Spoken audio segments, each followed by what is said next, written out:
Alors, ce matin, je crois, je sentais vraiment le Saint-Esprit pendant la louange, très très fortement. Et il y avait des chants là qui correspondaient même à ce que j'ai lu aussi ce matin, qui venaient, qu'on retrouve aussi dans le message et on ne s'est pas concerté. J'ai simplement demandé à Eva quelle était la liste de ces chants. J'ai dit s'il y a un appel, je prévois toujours, je vois s'il y a quelque chose, je ne suis même pas revenue. Et je fais totalement confiance à cette magnifique équipe de louanges. Et il y avait vraiment des choses voilà, qui, moi, me percutaient. Un message parle d'abord à l'orateur, au prédicateur, sinon, ce n'est pas la peine. Donc, nous sommes dans une série, en ce moment, dimanche après dimanche, sur la prière. Et le but étant d'être enseigné, de savoir comment prier. Et ça, c'est ce que les disciples ont réclamé à Jésus. Enseigne-nous comment prier. Et nous souhaitons, en fait, développer un amour pour la prière. Parce que, il faut le dire, même dans les églises, quand il y a des moments de prière, dans les grosses églises, où il y a beaucoup de monde le dimanche matin, pour le culte et pour la louange, pour tout ça, c'est plutôt difficile d'avoir des gens qui viennent prier. Et ce sont toujours les mêmes personnes, les piliers de prière, qui viennent et qui sont là. Et c'est quelque chose qu'on retrouve de partout. Et on avait vraiment à cœur, Philippe et moi, toujours de vouloir développer ce cœur de prière. Moi, je vous dis, depuis que je suis convertie, je le dis, il y a des moments quand j'étais à la louange, le dimanche matin, quand j'étais jeune convertie, on avait un ami africain, et c'était un homme de prière. Un véritable homme de prière. Quand on l'arrêtait pas, quoi. Il commençait à prier, c'était des nuits de prière, et il avait l'habitude, il était entraîné à prier, il aimait ça, il dit j'aime ça. Et alors que tout le monde tombait pendant les nuits de prière, lui il était là, à genoux, et il pleurait, Seigneur. Et je vous avoue que quand lui conduisait la louange, on venait 2 heures avant, et la première heure, on priait. C'était inconditionnel, et on attendait ce moment. On priait. Ensuite, pendant 1 heure, on répétait. Et je vous dis, quand on commençait le culte, on était à fond les manettes. On était remplis du Saint-Esprit, et il y avait quelque chose. Et c'est vraiment ce que nous voulons, avoir cet amour pour la prière, qui est notre moyen de communication avec Dieu. Si on ne prie pas, comment est-ce qu'on va pouvoir communiquer avec Dieu ? Alors, j'avais une question, mais mon mari, il m'a cassé mon balloon, comme ils disent au Québec. Je voulais continuer sur la voie, puisque Hervé et Valérie sont des gens super généreux. Première croisière aux Bahamas, je dis, bon, on va continuer. 2e croisière aux Bahamas à offrir. Mais bon, quand j'ai vu son annonce, j'ai dit, tu t'aurais pas dû dire mon thème, je voulais le garder, je voulais qu'il y ait quelque chose, qu'il y ait un suspense. Mais bon, ouais, vous pouvez toujours offrir le 2e voyage. Mais je voudrais surtout partager avec vous, ceci dit, quelques prières autour d'un fameux mot, qui est le mot « Amen », que nous disons tous à la fin de nos prières. Et c'est un mot que même souvent on entend un peu à toutes les sauces, et pour n'importe quoi. Ça arrive dans l'église, et Amen pour ci, Amen pour ça, et des fois ça n'a rien à voir. Le pasteur va dire quelque chose, il va dire « Amen, Amen ». Et puis en fait, c'était pas du tout le moment de dire Amen. Il faut dire Amen, mais c'était pas le moment. Et je me dis, tiens, c'est vraiment intéressant de pouvoir savoir exactement quelle est la portée de ce mot. Et je dirais, quel dommage de se priver du trésor qu'il y a dans le Amen que vous prononcez. Et je suis convaincue, vraiment intimement convaincue. J'espère que je parle pas trop vite, parce que j'ai l'habitude d'aller vite, mais je vais essayer d'aller plus calmement. Je suis convaincue qu'après avoir entendu ce message, vous ne prierez plus et vous ne prononcerez plus votre Amen de la même façon. Vous vous rappellerez tout ce que nous allons aborder. Alors, Amen a une implication spirituelle. C'est loin d'être un mot sans importance. Quand on dit Amen, on ne ponctue pas juste notre prière et puis on a terminé. Non. Ce n'est que le commencement des choses. Et si on vous demandait sa signification, on a demandé à mon fils, à Timothée, on a dit, tu sais ce que ça veut dire Amen ? Parce que lui venait regarder ce que je faisais et tout. Il m'a dit, oui, ça veut dire ainsi soit-il. Alors j'ai dit, oui, c'est ça chérie. Mais il n'y a pas que ça. Dans Amen, il y a quelque chose de beaucoup plus profond. C'est loin d'être que ça. Ce n'est pas juste ainsi soit-il. On a enfermé le Amen, et on ne fait même plus attention quand on le lit dans la parole de Dieu, on a enfermé le Amen dans cette traduction-là, juste ainsi soit-il. Alors je vais essayer d'être le plus concise possible, mais également d'être pratique, parce que c'est le but de la prédication. Ce n'est pas un enseignement pur, mais il va y avoir des touches d'enseignement. Je dois vous avouer que j'ai une très très grande frustration ce matin, car j'ai dû couper et encore couper toute l'information que j'avais, parce que sinon on y était 2 heures ce matin, hein, et on n'aurait pas fini. J'ai dû m'abstenir d'aller dans l'exégèse juive, qui prend les mots, qui pèse les mots, qui va chercher dans les lettres, qui va donner une valeur aux mots, etc. etc. C'est extrêmement intéressant. Je n'ai pas pu faire autrement et je ne pourrai pas aller dans ce sens, mais je pense qu'on en parlera certainement à la prière mardi soir.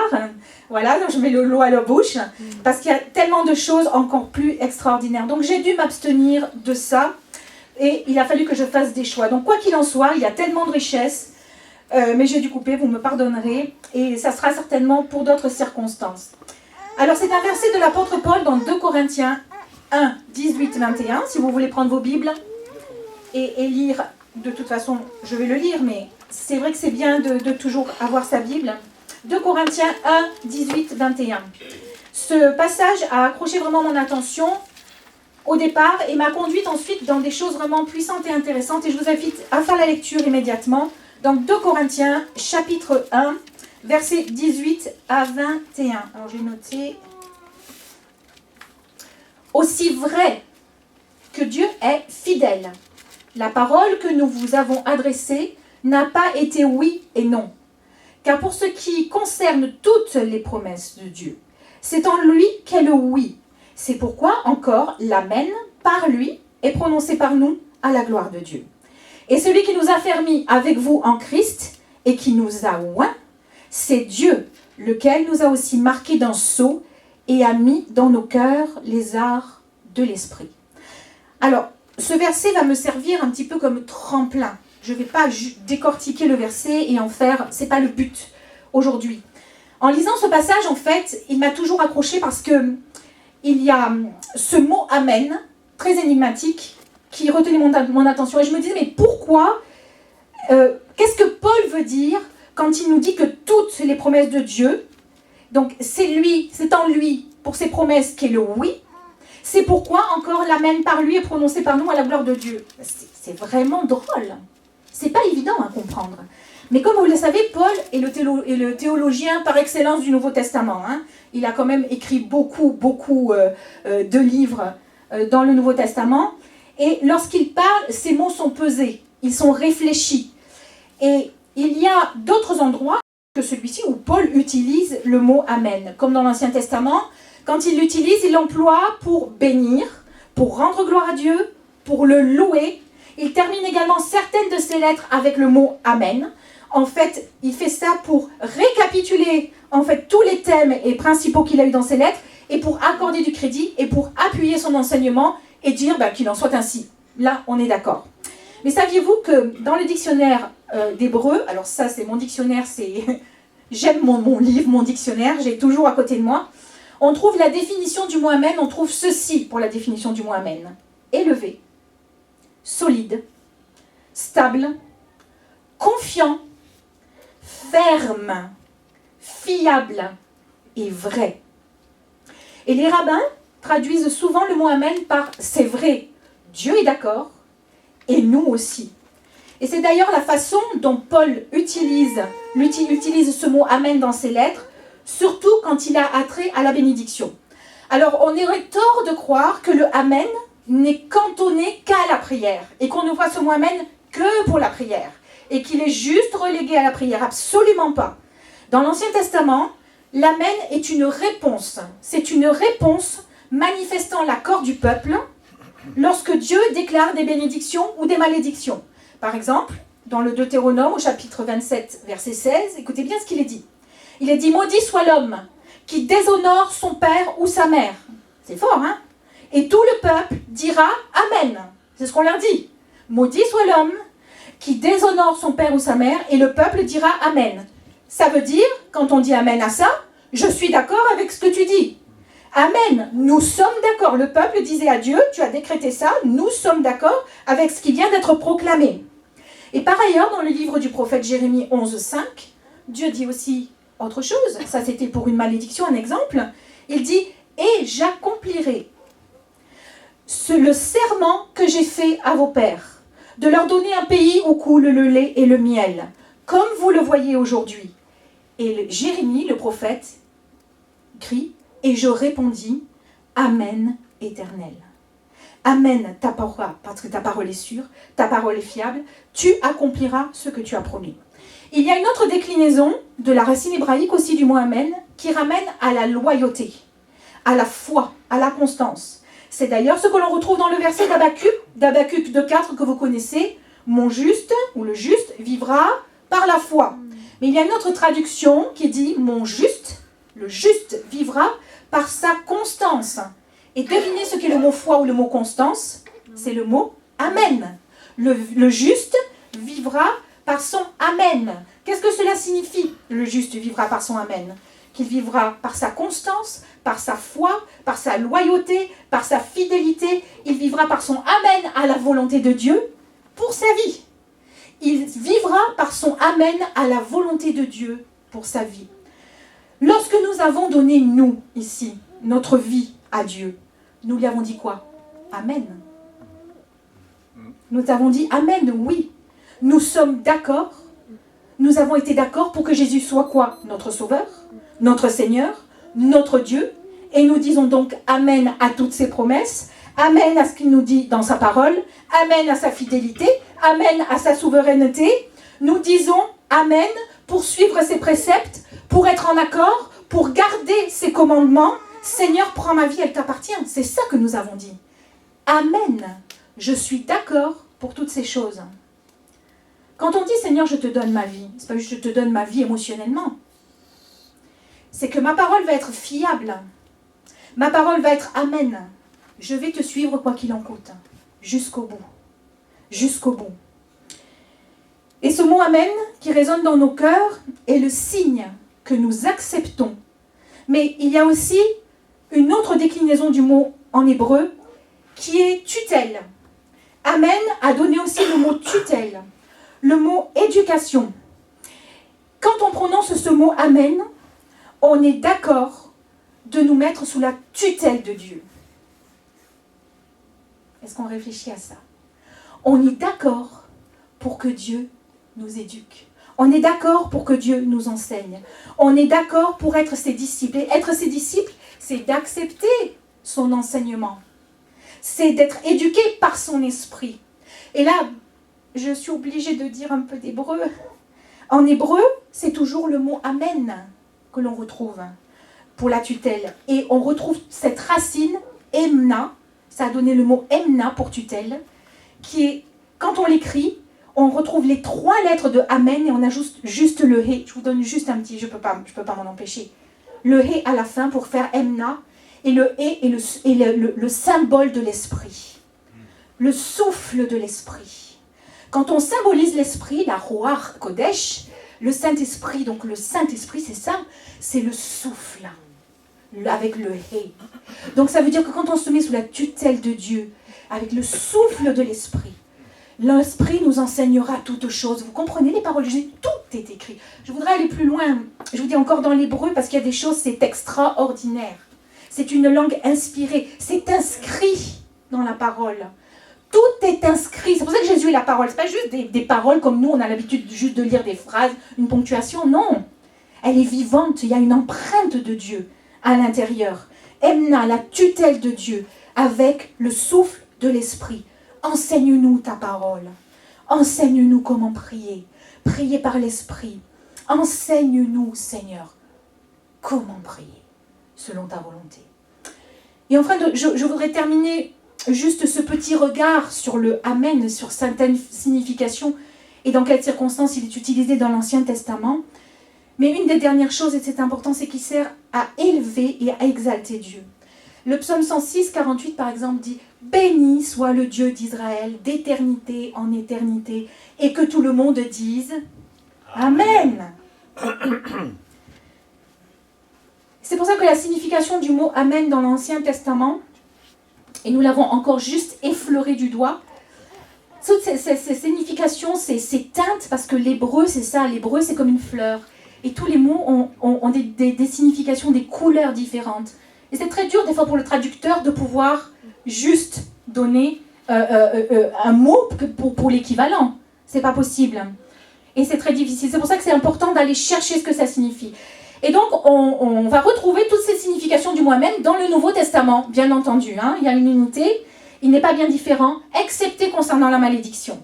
Et d'ailleurs, Paul, qui utilise le Amen dans toutes les variétés et les significations, ne l'utilise jamais pour la malédiction. Jamais pour maudire. Toujours pour la bénédiction. Donc, la signification que nous allons retenir ici, c'est « Nous avons confiance en toi, Seigneur. Nous sommes d'accord avec toi. Nous acceptons ton autorité sur nos vies et nous marchons par la foi. » Et le peuple dit Amen. Non, alors là, franchement, non. Parce que moi, je suis désolée, quand je lis la parole de Dieu, quand ils sont sortis de Babylone et que Esdras a pris et a ouvert la parole de Dieu, ils étaient tous debout, la Bible ouverte, la Bible, vous comprenez ce que je veux dire, les rouleaux, hein, parce qu'à l'époque, il n'y avait pas les Bibles qu'on connaissait. Tout le monde était là en l'honneur de l'Éternel. Et on a dit Amen à la lecture. Amen. Amen. Donc vous l'aurez compris, l'Amen, le Amen que nous venons d'étudier, c'est celui que nous prononçons. C'est ce que vous venez de faire, timidement. Amen. C'est celui que vous venez de faire, mais savez-vous qu'il y a un autre Amen? Et là, on va pousser encore un petit peu plus. Il y a un autre Amen qui est l'Amen que Dieu prononce sur la personne de Jésus, en la personne de Jésus. Et cela nous ramène dans le Nouveau Testament. Jésus et son Amen révolutionnaire. Révolutionnaire. On retrouve le mot Amen, écoutez bien, près de 70 fois dans les 4 évangiles. Notamment lorsque Jésus introduit ses enseignements par « En vérité, je vous le dis ». 30 fois dans Matthieu, 13 fois dans Marc, 6 fois dans Luc et 20 fois dans l'évangile de Jean, où il est doublé d'ailleurs par le fameux « En vérité, je vous le dis ». Alors, présenté comme cela, vous seriez en droit de me dire, mais d'accord, en vérité, je vous le dis, mais c'est quoi le rapport avec le Amen, là? On ne te suit plus. Eh bien, figurez-vous que la racine du mot Amen nous ramène à vérité. Le mot Amen va donner le mot en hébreu Emet, la vérité. Et là, une des déclinaisons du mot Amen, c'est vérité. C'est bien que nous pouvons traduire ainsi les paroles de Jésus. En vérité, je vous le dis, par Amen, Amen, je vous le dis. Et là, il faut que vous compreniez quelque chose de très important. C'est qu'à chaque fois que Jésus va dire en vérité, je vous le dis, ça signifie quoi? Souvenez-vous de ce que je vous ai dit jusqu'à présent. Quand Jésus dit en vérité, je vous le dis, il est en train de dire Dieu est d'accord avec ce que je dis. Dieu est en accord avec son Fils bien-aimé. Dieu est de concert avec Jésus. Quand Jésus dit en vérité, il est en train de dire mon Père est d'accord avec ce que je dis. Mon Père va être d'accord avec ce que je fais. Mon Père est d'accord avec mon identité. Lorsqu'il a dit en Jean 8, 58, Jésus dit en vérité, je vous le dis. Avant qu'Abraham fût, je suis. Ça veut dire quoi?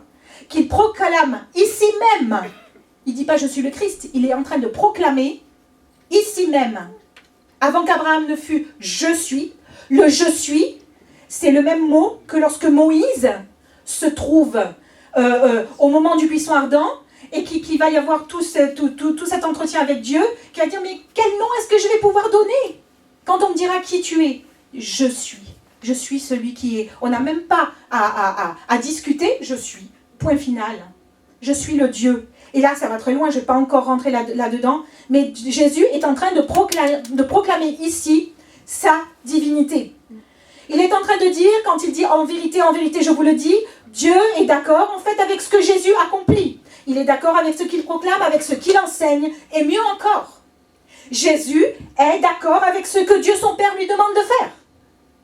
C'est ensemble. Et d'ailleurs, la Bible nous dit que Jésus ne fait que ce qu'il doit faire au Père. Amen. C'est un Amen mutuel qu'il y a entre le Père et le Fils. C'est un Amen divin. C'est un accord qui s'est passé de toute éternité dans le ciel pour nous. Et quand Jésus vient, c'est un Amen qui est parti du ciel qui vient ici. Et dans son Amen qui va repartir de la terre vers le ciel, il y a des choses qui vont s'accomplir. C'est un amen mutuel, un accord divin. C'est pour cela que Jésus a l'autorité. Quand on voit les mots amen, quand on va chercher, quand on fait une étude, on voit souvent que ce amen vient pour dire, mais oui, Jésus est capable de pardonner les péchés. Oui, Jésus est capable de libérer les captifs. Oui, Jésus est capable de guérir les malades. Amen, il est capable de consoler les affligés. Parce qu'il est, comme l'affirme Paul aux Corinthiens, le oui et l'amen qui vient du ciel sur la terre pour accomplir ce que Dieu a promis. Amen. Amen. Par qui, donc, est l'accomplissement de toutes les promesses. Vous voulez savoir ce que Dieu a pour vous? Lisez la Bible. Toutes les promesses sont là. Toutes les promesses pour vous sont oui et amen. Je poursuis. Vous me suivez toujours? Ça va bien? Parfait. Alors écoutez bien. Il faut noter que dans l'Ancien Testament, les prophètes disaient « Ainsi parle l'Éternel ». Et ils prophétisaient et prononçaient leurs oracles. Ces gens ne parlaient pas d'eux-mêmes. Ils parlaient au nom du Seigneur, mais ce n'est pas d'eux-mêmes. Ce n'est pas de leur propre chef, de leur propre personne. Ils ne parlaient pas d'eux-mêmes, tandis que Jésus, il n'en est pas comme ça pour lui, ça n'a rien à voir. Jésus parle de lui-même. Jésus parle de lui-même. Nous voyons ça particulièrement dans l'évangile de Jean, Jean 3,5. Amen, amen. Je te le dis, en accord avec Dieu. Je te le dis en accord avec Dieu. Si un homme ne naît d'eau et d'esprit, il disait ça à Nicodème, docteur de la loi, qui apparemment ne connaissait pas ces choses, il lui dit, si un homme ne naît d'eau et d'esprit, cet homme ne peut rentrer dans le royaume de Dieu. Amen, amen, je te le dis. Jésus leur dit encore dans Jean 17, parce que là c'est l'évangile où on trouve le amen, amen, en vérité, Jésus leur dit encore amen, amen, je vous le dis, en accord avec mon Père, en accord avec Dieu. Je suis la porte des brebis, celui qui entrera par moi sera sauvé. Nul ne vient au Père que par moi. La seule porte des brebis, la seule porte à prendre pour le salut, c'est la mienne. Amen, amen. Et ça, c'est quelque chose qui vient du ciel. Amen, amen, je vous le dis en vérité, c'est sûr et c'est certain. Jean 6, 46. Amen, amen. Je vous le dis encore en accord avec mon Père. Celui qui croit en moi a la vie éternelle. Et il a la vie en abondance. Et cette vie, elle vient d'où? Du ciel. Mais quelle gloire! Amen, amen, amen, amen. En vérité, je vous le dis. Ce que vous demanderez, Jean 16, 23, il vous le donnera en mon nom, toujours en accord avec son Père. Et enfin, Jean 14, 12, 13, écoutez, mais regardez jusqu'où va la bénédiction. Regardez jusqu'où va cet amen. Jusqu'où Dieu nous dit oui, je te bénis, oui, je suis avec toi. Oui, ce que tu me demanderas, je te le donne. Il est écrit, amen, amen, je vous le dis, celui qui croit en moi. Qui sommes-nous pour entendre ça? Fera aussi les œuvres que je fais. Et il en fera de plus grandes. Amen. Ça, c'est le Dieu que nous servons. C'est le roi que nous avons. C'est celui que nous louons. C'est notre étoile du matin. C'est la parole incarnée. C'est le message de Dieu vivant. Celui qui m'a vu a vu le Père, disait Jésus. Amen à ça. Et il fera de plus grandes choses encore parce que Dieu est d'accord avec ce que Jésus dit. Dieu est d'accord avec ce qu'il fait à cause de cet accord mutuel. Ce Amen. Ce Amen. Je vais aller encore plus loin. C'est pas fini.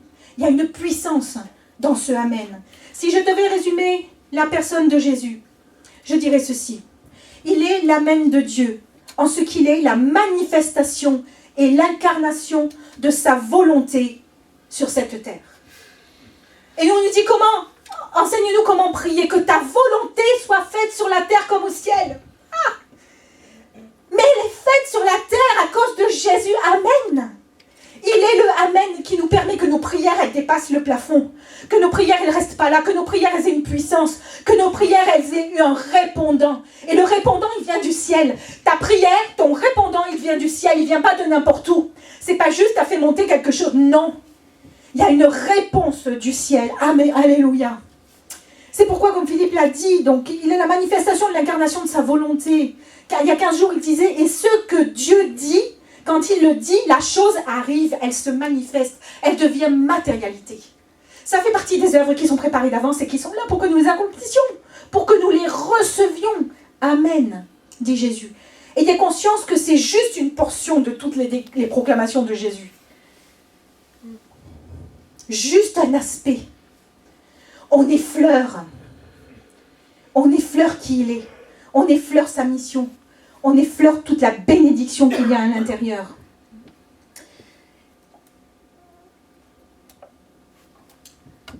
Et concernant ce Amen, je voudrais partager vraiment quelque chose avec vous qui est très personnel. Lorsque je me suis convertie, j'ai eu énormément de luttes spirituelles. Je peux vous dire, je n'ai pas été épargnée et j'ai passé des moments où j'ai cru que ma vie ne tiendrait pas. Et je me suis raccrochée à Dieu comme une perdue. J'étais dépressive, j'étais sous anxiolytique, sous antidépresseur et rien n'y faisait. Je cachais ce que je vivais parce que il y avait des choses que je ne pouvais pas raconter à mon médecin, des choses spirituelles que je ne pouvais pas lui raconter. Et je me suis accrochée à Dieu, mais je vous dis comme une perdue, quoi. Il n'y a rien. J'ai saisi la bouée de sauvetage. Et à ce moment-là, j'étais chez moi seule. Et je vous dis, je vivais des angoisses d'un autre monde. Je ne vais pas m'étaler, mais à un moment donné, j'ai dit, Seigneur, je suis quoi? Je vais faire quoi? Je suis ton enfant, je suis dépressive. Honnêtement, des fois on se dit on est chrétien, on est dépressif, on n'est pas fier parce qu'on ne sait même pas comment on peut témoigner aux autres. Comment on peut avoir une puissance dans ce qu'on dit. Jésus sauve, Jésus délivre, Jésus libère. Moi je suis dépressive. Ah bah oui, bah. Et l'ennemi vient, il vous culpabilise. Et puis là, il y a une chrétienne qui me dit, oh, je vais à l'AFPA, viens avec moi pour chercher du travail. Et moi, je cherchais du travail. Mais je me disais, j'étais prête à prendre n'importe quoi. Puis là, je vais à l'AFPA et me dit, bon, ben, avec ce que vous avez, un bac littéraire et tout, ben, elle me dit, vous êtes secrétaire de direction, vous parlez l'anglais, l'espagnol et tout, parfait. Puis bon, ben là, moi, alors je vais vous dire, je voulais être professeur de danse. Alors moi, la secrétaire, c'est celle qui se faisait les ongles. Pardonnez-moi, je suis maquillée, j'ai les ongles faits, mais pour moi, j'avais ce préjugé que la secrétaire, elle faisait ses ongles et puis elle faisait pas grand-chose de toute sa journée. Et puis là, je me retrouve là, ben, j'avais quoi? Ben, j'accepte, hein. Je passe l'examen. La dame dit, dans 6 mois, alors que ça ne se voyait jamais, il fallait attendre 2 ans. Dans 6 mois, vous me faites une remise à niveau. Dans 6 mois, vous allez à l'AFPA. Ok. Alors là, je vais à l'AFPA. Puis là, je vais passer sur tous les miracles que je vis pendant ce temps. Et j'étais toute fragile. J'arrive et il y avait des femmes, des filles bien dans leur peau, une qui avait vécu en Amérique, qui avait fait son université, qui avait fait son université en Angleterre et tout, puis une autre c'était des femmes qui avaient du métier et tout ça. Et moi, ben t'as quoi toi? Ben moi je suis dépressive. Voilà, moi c'était la qualification, c'est je suis dépressive. J'avais rien à dire moi. Je suis là, mais pas par la grâce de Dieu. Je ne peux pas leur dire ça. Et puis 3 mois passent, et au bout de 3 mois, c'était un stage sur 10 mois. Au bout de 3 mois, la chef nous fait passer des entretiens. Elle me reçoit dans son bureau. Elle me dit, écoute, Sandrine, ça ne sera pas possible de faire le secrétariat de direction. Hein. Tu ne pourras pas le faire, tu n'as pas le niveau. Et moi, bien sûr, dans mon esprit, bah, c'est évident. C'est évident. Qu'est-ce que tu pouvais imaginer, Sandrine, pour toi? Qu'est-ce que tu pouvais imaginer? Alors que pendant l'entretien de l'AFPA, le premier entretien que j'avais eu pour avoir mon stage, la dame, elle m'avait regardé, m'avait dit, mais vous avez quelque chose. Elle me dit, mais vous avez un niveau supérieur à des gens que je vois arriver qui ont des maîtrises, des masters. Vous avez un niveau supérieur. Ah bon? Ben moi, j'étais rentrée en lui disant, je suis nulle. Hein. Je sais que j'avais responsabilisé. Et là, je me retrouve en face au bout de ces 3 mois de stage, en face de cette responsable. Et elle me dit ça, et dans mon cœur, c'était, qu'est-ce que tu crois qu'il peut y avoir pour toi, Sandrine? Qu'est-ce que tu crois qu'il y a pour toi? Mais ça m'a fait quelque chose. Et là, je suis repartie dans la classe. On avait des tables rondes. Et peut-être 20 minutes après, elle revient avec des dossiers. Elle nous rend les dossiers. Et là, elle va prendre mon dossier. Je vous laisse imaginer ce qui va se passer. Et là, elle m'expose devant tout le monde. Elle m'humilie pour quelque chose qui est ridicule, qui était ridicule, mais elle m'humilie littéralement. Et je vois, je m'en souviens encore, les faces de mes collègues qui se moquent de moi, en face de moi, quoi.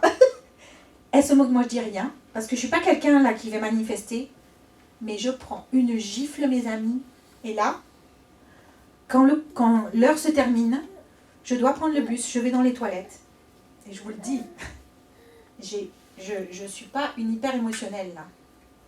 J'ai lâché ce que je savais. J'ai dit oui Seigneur, pourquoi? Tu savais que j'allais être humiliée encore une fois. J'étais une plaie béante, hein, faut que vous le compreniez. Et j'ai dit Seigneur, pourquoi tu as laissé faire ça? Pourquoi tu m'as amené ici? Tu savais, pourquoi tu me fais espérer, etc., etc. Et là je vous le dis, le Saint-Esprit est tombé sur moi. Comme ça, j'ai entendu. Est-ce que tu te rends compte à qui tu parles? C'est descendu sur moi. J'étais la douche. J'ai dit pardon, c'est je vais vous dire une repentance profonde, mais profonde. Je dis Seigneur, je te demande pardon. Je te demande pardon, c'est vrai, je parle au Dieu des cieux. Et là, j'entendais encore la voix qui me disait, l'Éternel fera de toi la tête et non la queue. Tu seras toujours en haut et non en bas. Si tu obéis aux commandements et aux préceptes, tu seras la tête et non la queue et non pas en haut et non en bas, parce que le Seigneur a décidé sur ta vie. Et personne d'autre ne peut décider sur ta vie que l'Éternel. S'il a prononcé quelque chose sur toi, c'est sa parole qui s'accomplira et non pas la parole de ton boss qui a décidé autre chose pour toi. Je vous dis, la repentance, j'entends ça. Et là, un verset qui a jailli dans mon cœur, ça c'est spirituel, c'est ce que fait le Saint-Esprit. Un verset a jailli sur ta parole, Seigneur. Je jetterai le filet. Il n'y a rien. Elle me dit que je ne suis pas capable. Elle me dit que je ne peux pas. On est en train de signer mon arrêt de mort. On va classer mon dossier. On se moque de moi. Mais l'Éternel a proclamé autre chose sur moi. Je suis sortie des toilettes. Hey, attention, c'est parti. J'ai terminé mon stage, on a retenu, je ne dis pas ça pour moi, comprenez bien, quand Dieu dit quelque chose dans la vie de quelqu'un, c'est pas à quelqu'un d'autre ou à un être humain ou n'importe qui de décider autre chose sur ta vie. Et là, je suis sortie, on a gardé, j'ai terminé mes 10 mois, on a gardé mon dossier. Je suis passée au jury, à l'oral, devant un jury professionnel. La personne qui était au jury, c'est elle qui m'a embauchée quelques mois après. Elle m'a dit, j'espérais que c'était vous. Vous nous avez époustouflés. Je ne sais même plus ce que j'ai dit. J'avais un dossier par contre béton. J'avais travaillé. Mais elle m'a dit, vous nous avez étonnés. Et à la fin, on a gardé mon dossier pour dire, pour les années prochaines, les années qui viennent, pour les élèves, est-ce qu'on peut garder vos dossiers? J'ai dit, oui, il n'y a pas de problème, gardez mon dossier. Et puis ensuite, quelques temps plus tard, j'ai été embauchée par la personne qui était là en jury. Elle m'a dit, je vous prends. C'était incroyable. Et on m'a demandé d'être jury à l'AFPA ensuite, au niveau professionnel. Quand Dieu dit quelque chose, qui va dire le contraire? Qui va s'opposer? Le Amen de Dieu, il est toujours oui et Amen. Amen, Amen, en vérité. Je te le dis, je vais demander aux musiciens de pouvoir s'approcher, s'il vous plaît. Tout au moins, Marc, pour le moment. Marc, si tu peux venir et commencer à jouer, ça serait vraiment super. Sur ta parole, je jetterai le filet. Amen. Parce qu'on s'appuie sur sa parole. Lorsque Dieu dit Amen pour ta vie, personne d'autre n'a le droit de prononcer autre chose que le Amen qui a été dit par Dieu. Ce que les deux autres disent de toi. Et même ce que toi, tu pourrais dire de toi. Parce que moi, j'ai parlé souvent de moi. Et en mal. Tu es nul. Tu n'y arriveras pas. Tu ne mérites pas. Qu'est-ce qu'il peut y avoir pour toi? Je me suis même considérée comme la moindre des brebis et j'étais femme de pasteur. Et je remettais en cause, Seigneur, pourquoi est-ce que tu m'as sauvé moi qui ne suis rien? Si le sang de Christ est sur toi, est-ce que toi tu as le droit de ne pas dire Amen à ce que Dieu fait, à l'œuvre qu'il fait? Ce que les autres disent de toi n'a pas d'importance. Ce que toi tu penses de toi n'a pas d'importance. On pourrait dire que tu n'es pas capable, que tu ne mérites pas, que tu n'es pas digne. On pourrait même avoir des preuves à l'appui, comme le dossier qu'elle avait entre ses mains. Personne n'a le droit de dire quelque chose contre la Amen de Dieu. Peu importe ce qui est dit, peu importe, c'est ce que Dieu prononce sur ta vie qui est la vérité, qui est solidité, qui est fiabilité, qui est certitude. La Bible nous dit même que nous sommes les balayures du monde. Des balayures qui sont appelés à être des sacrificateurs du Très-Haut. Alléluia. Et toi, quand tu dis Amen à Dieu, tu acceptes que Dieu soit artisan de ta vie. En hébreu, Amen a donné aussi le mot artisan. Alléluia. Quand tu dis Amen à Dieu, tu acceptes qu'il soit artisan de ta vie. Je referme la parenthèse. Tu acceptes par ton Amen qu'il façonne ta vie comme bon lui semble. Car tu crois, car tu as confiance qu'il a le meilleur pour toi. Et tu fais bien. Car rien ne peut venir de mauvais de la part de Jésus. Le prier et prononcer ton Amen, c'est avoir la foi qu'il va agir pour le meilleur, selon son plan. Selon son plan, selon son désir, selon sa méthode, selon le temps qu'il a prévu. Il y a un temps où Dieu dit Amen dans ta vie. Ce Amen qui a été prononcé depuis longtemps, il y a un temps. Et Jésus te dit Amen, Amen, prononçant des paroles qui sont certaines et véritables. Car il est le oui et Amen. Ses promesses sont certitudes. Ce qu'il dit, il va l'accomplir. Il y a un passage dans Matthieu 5, 21, 26. Excusez-moi. Où Jésus commente l'Ancien Testament et ses interprétations juives. Et Jésus venait, il défaisait un petit peu les mauvaises choses qu'on avait comprises de l'Ancien Testament. Et on mettait ça, il dit non, c'est pas comme ça qu'il fallait comprendre les choses. Voici ce que ça veut dire profondément. Et Jésus disait quoi? Écoutez bien ce qu'il disait. Matthieu 5, 21 à 26, je ne vais pas lire tout. Il commence et il dit vous avez entendu que, mais moi, vous vous rendez compte en disant ça là? Il fait face à tout l'Ancien Testament. Mais il est la parole incarnée, la parole faite chair.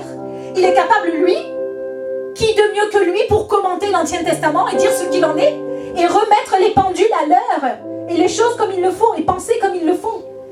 Vous avez entendu que, mais moi je vous dis, je te le dis en vérité. Il conclut son enseignement en disant je te le dis en vérité pour ta vie. Amen.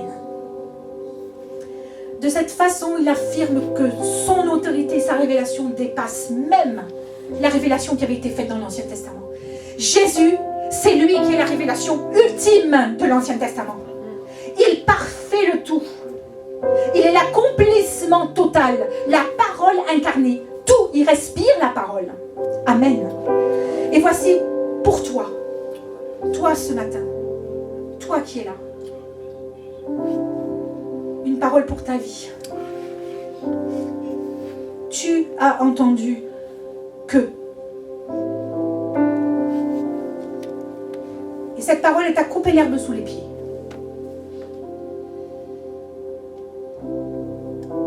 Je suis convaincue. Moi, j'en ai entendu des paroles. J'ai entendu que. Lave pas, c'était rien.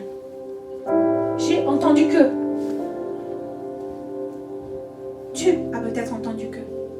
Tu n'y arriverais pas. Tu as peut-être entendu que. Tu n'es pas capable. Mais Jésus te dit Amen, Amen, Amen. Tu peux tout en moi parce que je te fortifie. Tu as entendu le diagnostic des médecins qui te disaient que pour ta maladie, il n'y avait plus vraiment beaucoup d'espoir. Que tu ne pourrais pas peut-être sortir de ton alcoolisme, de tes dépendances, de la pornographie, des dépendances de toutes sortes de choses, même de la nourriture, d'anorexie ou d'autres choses, de ton problème de couple, de te sortir de tes vieilles peurs d'enfant qui font que tu es encore adulte dans un corps, mais tu es tétanisé comme un enfant à l'intérieur de toi. Tu as peut-être entendu que tes craintes du lendemain, tu les auras pour toujours. Tu n'as qu'à ouvrir BFM ou écouter TF1 pour savoir qu'en Ukraine, ça va venir jusqu'ici. Pour te dire, ça y est, la guerre va être là. Et après le corona, qu'est-ce qu'on va avoir? Et après les élections, qu'est-ce qu'on va avoir? Tu as entendu que. Tu Tu as entendu que tu ne pourrais pas sortir de ta dépression. Ça fait trop longtemps. Ça fait trop longtemps que tu te traînes ça. Ça fait trop longtemps que dans ton cœur, tu n'as plus envie. Je vais oser vous dire, j'étais femme de pasteur et j'avais envie de mourir. J'ai eu un moment, j'étais au Québec, j'avais envie de mourir. Parce que je n'avais pas saisi toutes les promesses de Dieu pour moi. Son amen total. Tu as entendu que tu ne pourrais pas t'en sortir. Ça fait trop longtemps. Tu ressembles trop à ton père. Tu es comme ta mère. C'est dans la famille, ce foutu caractère. Amen, amen, te dit Jésus. Je suis celui qui te libère, car tout pouvoir m'a été donné dans le ciel et sur la terre. Tu as entendu que la possibilité de réussir ta vie et de jouir du bonheur était impossible. Mais voici ce que Jésus te dit. Amen, amen, je te le dis. Tout est possible à celui qui croit. Tout est possible à Dieu. Mon juste vivra par la foi, par la constance, par l'appui sur Jésus, par la fiabilité de Jésus, parce qu'il est mon rocher, parce qu'il est le rémunérateur de la foi. Il te dit, amen, amen, parce que j'ai des projets de paix et non de malheur pour ta vie, pour te donner un avenir et de l'espérance. Je suis celui qui te donne ça. Je suis l'amen qui proclame sur toi.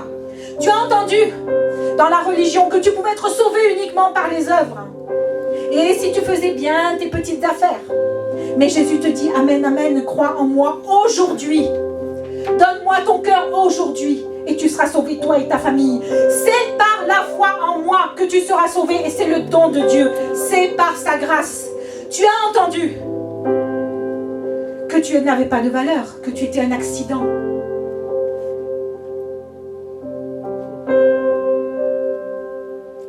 Je suis désolée, mais on ne te voulait pas. Et Jésus te dit, amen, amen. Ton corps n'était point caché devant moi. Moi, ça m'a touché. Quand je disais ça, ton corps n'était point caché devant moi. Lorsque je t'ai fait dans un lieu secret, tissé dans les profondeurs de la terre, quand tu n'étais alors qu'une masse informe et vide. Pardon, ça c'était pour la terre. Que tu n'étais qu'une masse informe, mes yeux te voyaient. Et sur mon livre étaient tous inscrits les jours qui t'étaient destinés. Il y a des jours pour toi, des jours pour vous, des jours pour toi, des jours qui sont comptés, pesés devant le Seigneur. Et mes yeux te voyaient, sur mon livre étaient tous inscrits les jours qui t'étaient destinés, avant qu'aucun d'eux n'existât. Amen. Jésus dit amen pour ta vie. Il dit amen pour qui tu es. Il dit amen pour peut-être ce trésor qui a été bafoué, que tu as en toi, que tu es, pour la personne que tu es. Et nous allons prier dans quelques instants et prononcer notre amen ensemble. Excusez-moi. Pour exprimer notre accord et notre reconnaissance. Et vous savez, la science moderne nous dit ceci, avec vérité. Elle nous dit que le battement d'aile d'un papillon perturbe tout l'univers. Eh bien, crois-moi, que le amen que tu vas prononcer aujourd'hui, ce matin, il va faire vibrer l'univers.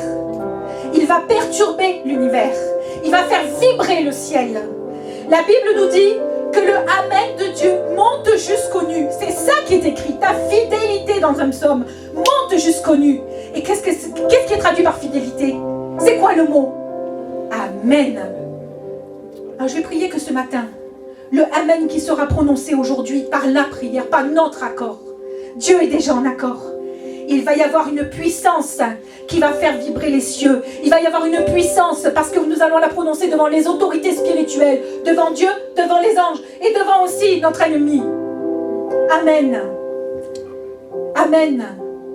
Ton amen fait bouger le bras de Dieu car la prière fervente du juste a une grande efficacité. Car Jésus-Christ, le témoin fidèle, l'amen, le premier-né des morts et le prince des rois de la terre, celui qui nous aime, qui nous a délivrés de nos péchés par son sang, qui a fait de nous un royaume, amen, des sacrificateurs pour de son Père, s'est présenté. Parce que son amen est allé jusqu'à la croix avec son sang.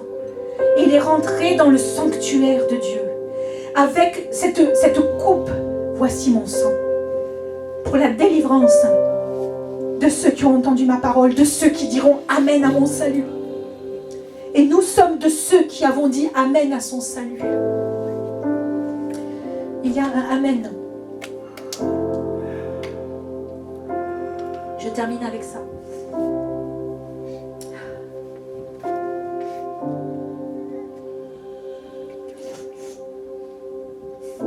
y a un amen de Jésus ce matin pour toi, qui se trouve dans l'Apocalypse. N'ouvrez pas vos Bibles, c'est pas la peine.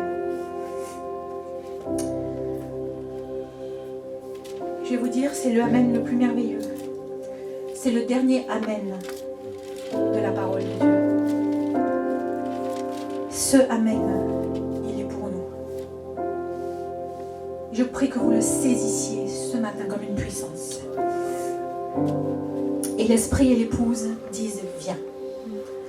Et que celui qui entend dise viens. Que celui qui a soif vienne. Que celui qui veut prenne de l'eau de la vie gratuitement. Amen. Verset 20, celui qui atteste ces choses dit oui, je viens bientôt. Amen. Et là on répond viens Seigneur Jésus. Il te dit oui, je viens bientôt. Mais il commence aussi à te dire oui, je viens ce matin pour toi. Je viens ce matin dans ta difficulté. Je viens ce matin dans ta détresse. Je viens ce matin dans tout ce que tu vis. Je viens ce matin et je dis Amen. Amen et Amen. Je viens pour te relever. Amen, Amen, je viens pour te délivrer. Amen, Amen, je viens pour te donner une autre chance. Amen, Amen, je viens pour renouveler ta vie qui s'est peut-être comme une flamme affaiblie. Amen, Amen, je viens continuer mon œuvre en toi. Parce que rien n'est terminé jusqu'à ce que tu rencontres ton Seigneur. Jusqu'à ce qu'il vienne à ta rencontre. Amen, Amen. À tout ce que tu n'as pas pu faire aujourd'hui. À tout ce que tu n'as pas cru. Amen, Amen, je viens pour te relever. Je suis la solution dans ta tourmente, dans tes problèmes. Et la réponse à toutes tes questions. Et toi? Toi ce matin, répondras-tu Amen? Répondras-tu Amen? Viens, Seigneur Jésus. Viens maintenant. Viens aujourd'hui. Viens transformer ma vie. Viens, Seigneur Jésus. Pour ma part, je me lève et je prends une position parce que l'Amen c'est une position. Et je dis Amen. Viens, Seigneur Jésus. Viens, Seigneur Jésus.